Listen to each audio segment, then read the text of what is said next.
രാഹുലിന്റെ വാർത്താ സമ്മേളനം ചരിത്രത്തിൽ ഇടം പിടിച്ചു കഴിഞ്ഞു. 56 ഇഞ്ചും പറഞ്ഞ് നടക്കുന്ന പ്രധാനമന്ത്രി മോദി ഇന്നും മാധ്യമങ്ങളെ കണ്ടാൽ ഓടി ഒളിക്കും. അവിടെയാണ് രാഹുൽ ഗാന്ധി എന്ന പ്രതിപക്ഷ നേതാവ് വേറിട്ട് നിൽക്കുന്നത്. ഇന്നത്തെ രാഷ്ട്രീയ കാലാവസ്ഥയിൽ ചുരുക്കം ചില നേതാക്കൾ മാത്രം ചെയ്യാൻ ധൈര്യപ്പെടുന്ന കാര്യമാണിത്. രാജ്യമെമ്പാടും ചർച്ച ചെയ്യാൻ പാകത്തിന് നല്ല ഒന്നാന്തരം സർജിക്കൽ സ്ട്രൈക്ക്.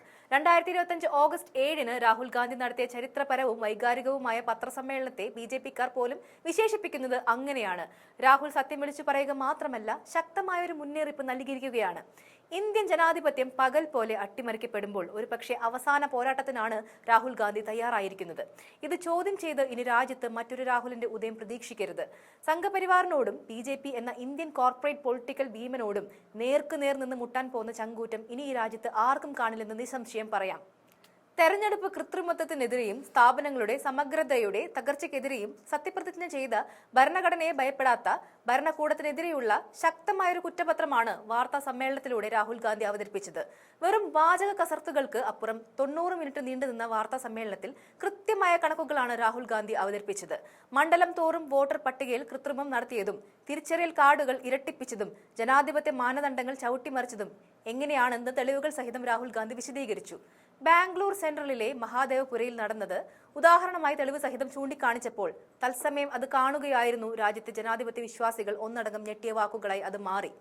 അവിടെ 11,965 ഇരട്ട വോട്ടർമാർ ഉണ്ടായിരുന്നു. 40,009 വ്യാജ വിലാസങ്ങളുണ്ട്.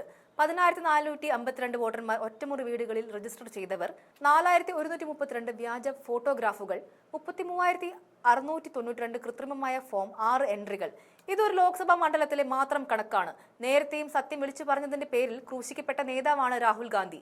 പ്രധാനമന്ത്രിക്കും BJPക്കും വേണ്ടി അവർ ചെല്ലും ചെലവും കൊടുത്ത് വളർത്തുന്ന മാധ്യമ, പോലീസ്, ജുഡീഷ്യറി സഖ്യകക്ഷികളും രാഹുൽ ഗാന്ധിയെ എന്നും വേട്ടയാടിയിട്ടുണ്ട്.